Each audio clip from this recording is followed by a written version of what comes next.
My boyfriend's mom called me a gold digger, which was funny, because I was paying for everything. For context, I'm 26. I work in software development. I make good money, not millionaire money, just enough that I don't panic every time rent is due. I have my own apartment, a decent car, a healthy savings account. Nothing crazy. My boyfriend Ryan worked retail.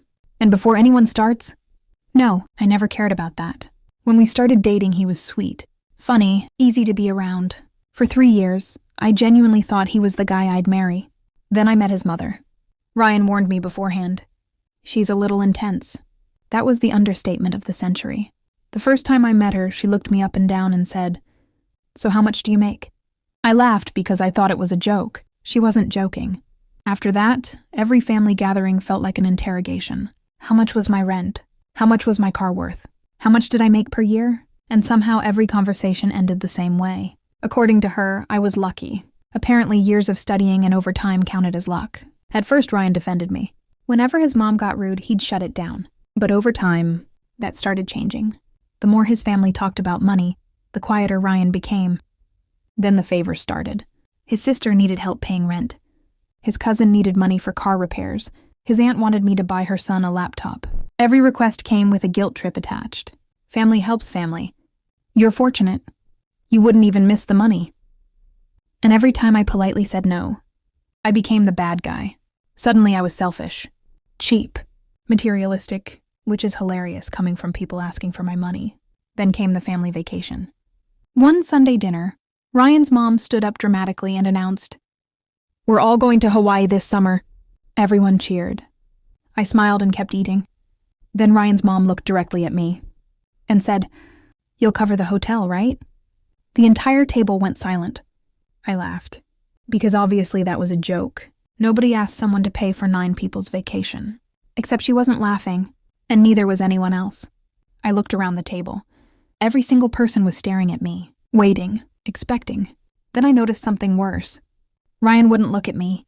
He was staring at his plate. That's when I realized this wasn't some random comment. They'd already talked about it, planned it, before I even got there, and somehow I had been volunteered to pay. I looked at Ryan. "You're kidding, right?" He finally looked up, and the thing he said next made my stomach drop. "Come on, babe. It's not like you can't afford it." For a second, I genuinely thought Ryan was joking. I waited for the smile, the laugh, the "I'm messing with you." It never came. He just sat there looking at me like what he said was completely reasonable. His mom nodded immediately. "Exactly." I looked around the table again. 9 people, 9 grown adults, all waiting for me to agree. I actually laughed.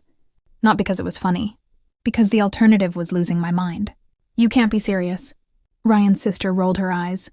"Why are you acting like it's a big deal?" A big deal. They wanted me to spend thousands of dollars on a vacation I didn't help plan, for people I wasn't related to, and somehow I was the unreasonable one. I stood up. "Yeah, that's not happening." The mood changed instantly. His mom's face tightened. His aunt looked offended. Even Ryan seemed annoyed, like I had ruined something. His mother crossed her arms. "Wow." I blinked. "Wow, what?" "I just thought you cared about family." The audacity nearly knocked me unconscious. I had spent 3 years buying gifts, helping with dinners and showing up to every event. But apparently family only counted when my wallet was involved. I grabbed my purse. "I think I'm gonna head home." Ryan followed me outside. The second we got to the driveway, he started arguing. Not with his mom. With me. "Why'd you embarrass everybody?" I stared at him. "Excuse me? You could have handled that better." I laughed. "Your family tried to stick me with a vacation bill." "They were just asking." "No, Ryan. Asking means accepting no as an answer." Then he hit me with the line that changed everything. "My mom already told everyone you'd do it." I froze. "What?" Ryan sighed. "She already told the family not to worry about hotel costs." For a second, I couldn't process it. They'd already promised my money away, without asking me. I looked at Ryan. "Did you know she did that?" The silence told me everything. He knew. The whole time. I got in my car immediately. He kept trying to explain, trying to justify it, trying to make me feel guilty. But I wasn't listening anymore. For the first time in 3 years, I wasn't looking at my boyfriend. I was looking at someone who saw me as an ATM. When I got home, my phone started exploding. Messages from his sister. his aunt, his cousins, even relatives I'd barely spoken to. Apparently, Ryan's mom had already started telling everyone that I backed out, like I had broken some agreement. Most of the messages were guilt trips. Some were insults. But one stood out. It was from Ryan's mom. Just one sentence. If you're going to marry into this family, you'll need to learn to share. That's when I realized something terrifying. She genuinely believed she was entitled to my money, and she was about to find out exactly how wrong she was. The next morning, I woke up to 17 unread messages. 17 over a vacation. Most were from Ryan's family. Apparently his mother had been busy, because according to the stories she was telling everyone, I had personally promised to pay for the entire trip, and then suddenly changed my mind, which was news to me. One cousin accused me of being selfish. Another said I was showing my true colors. My favorite was from an aunt who called me greedy. Greedy. For not paying for 9 other adults to go to Hawaii. The logic was incredible. I ignored all of them, at first. Then Ryan called. And instead of apologizing, he somehow made things worse. "Babe, can you just do this one thing?" I actually laughed. "One thing?" "Yeah. Ryan, your family is asking me to spend thousands of dollars. It's not like you can't afford it." There it was again. That sentence. The one I was getting really tired of hearing. Not once did anyone ask whether I wanted to spend that money, only whether I had it. To them, those were the same thing. I hung up. Then I did something that accidentally started a war. I made a Facebook post. Nothing dramatic. Just friendly reminder. Having money does not make you responsible for funding other adults. That was it.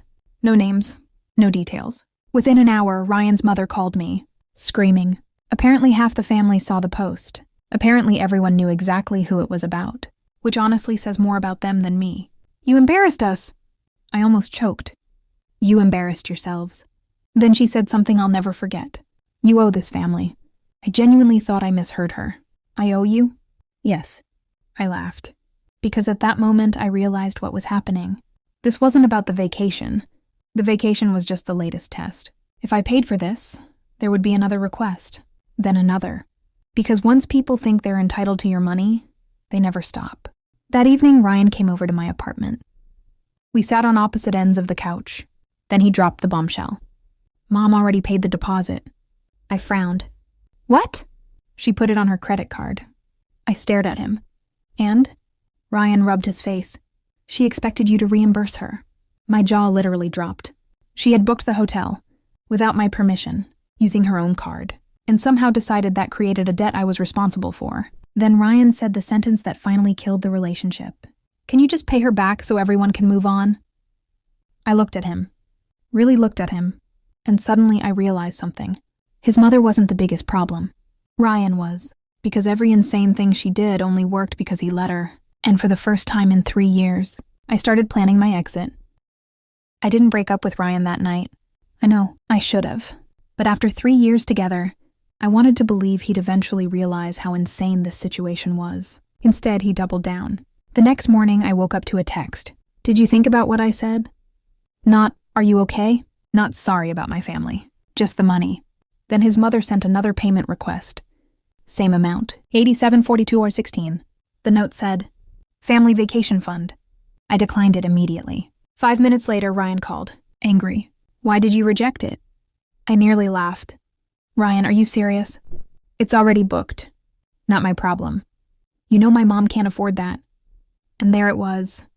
The entire issue summed up in one sentence. She couldn't afford it. So she booked it anyway, and expected me to pay. Then she shouldn't have booked it. Ryan groaned. "You're making this harder than it needs to be." I ended the call. Then I started packing his stuff. His hoodie, his spare keys, everything he had left at my apartment. Around noon, someone knocked on my door. I opened it, and immediately regretted it. Ryan's mother, standing there with her arms crossed, looking furious. She pushed past me before I could stop her. Looked around my apartment, then said, "Must be nice."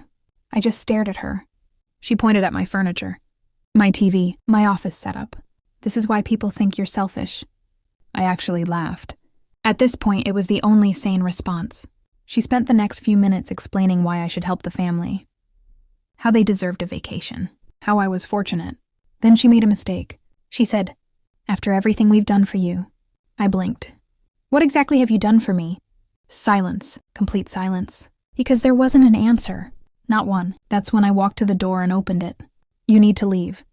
Her face turned bright red. You can't talk to me like that. Watch me. Then she pointed a finger at me and said the most ridiculous thing I'd heard yet. Ryan was planning to propose. My stomach dropped. Not because I wanted the proposal, because suddenly everything made sense. The pressure, the entitlement, the expectations. They didn't see me as family. They saw me as a future bank account. And the next thing she said proved it. Do you have any idea how much you've cost us? Do you have any idea how much you've cost us? I just stared at her. Because that sentence was so insane, my brain needed a second to process it. Cost you? She nodded immediately. Ryan wasted 3 years on this relationship. I actually laughed. Not politely. A full, uncontrollable laugh. Because somehow I had gone from future daughter-in-law to bad investment. The second she heard me laughing, she lost it. Started yelling. Calling me selfish. Ungrateful. Materialistic. The usual. Then she made a mistake. A really big one. She sent me a text after she left. A long text. Several paragraphs. Mostly insults. But buried in the middle was this gem. We expected Ryan to finally have some financial stability after marriage. I read it 3 times. Then took a screenshot. Because there it was. The truth. Not love. Not family. Money. They saw marriage as a merger. And I was the company being acquired. About an hour later, Ryan came over. Apparently, his mom had already called him. He looked exhausted. The second he walked in, he started apologizing. For the first time in weeks. But it felt different. Not because he understood. Because he was panicking. Then he saw the boxes. His boxes. And immediately froze. What's this? I looked at him calmly. Your stuff? His face dropped. Babe. No. For the first time during our entire relationship, I didn't let him interrupt me. I told him everything. How his family treated me. How he never defended me. How every conversation somehow became about my money. And the whole time he just stood there, silent, because he knew I was right. Then he said, So that's it? I nodded. That's it. 3 years. Gone. And honestly, I expected to cry. I expected to be devastated. Instead, I felt relieved, like I had finally put down something heavy. Ryan stood there for a few seconds, then quietly asked, You're really choosing money over us? I almost couldn't believe it, even now, even at the very end. He still thought the problem was money. Not entitlement, not manipulation. Money. I opened the door and said, No, Ryan. I'm choosing myself over people who think they're entitled to me. He didn't have a response, because there wasn't one. A few months later, I heard through mutual friends that the Hawaii trip never happened. His mom couldn't afford the hotel. The reservations were canceled. And apparently she blamed me for the entire thing, which honestly was hilarious, because for the first time in 3 years, their problems weren't mine anymore, and that's the best vacation I never paid for. About 4 months after the breakup, I got a call from an unknown number. Normally I ignore those. For some reason I answered. It was Ryan. Hey. I almost hung up immediately. Instead I asked, What do you want? He sighed. I miss you. Of course he did. Apparently life hadn't gone very well after I left. The Hawaii trip got canceled. The family spent months arguing about deposits and reservations.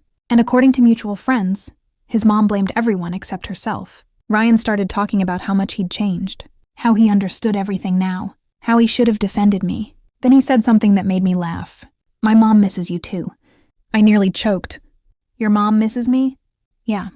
Ryan, your mother called me selfish for not funding her vacation. She's sorry. I laughed so hard I had to put the phone down. Because suddenly everything made sense. They didn't miss me. They missed what I provided. The gifts. The dinners.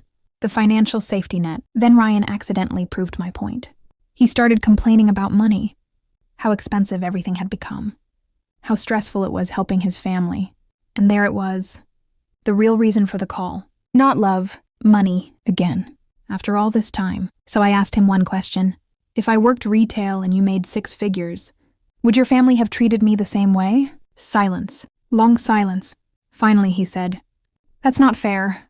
I smiled. Because that was all the answer I needed. A few weeks later, I heard his mom was still telling people I ruined the family vacation, which honestly was perfect. Because while she was still angry about a trip she couldn't afford, I was sitting on a beach in Hawaii, by myself, with my own money, and it was amazing.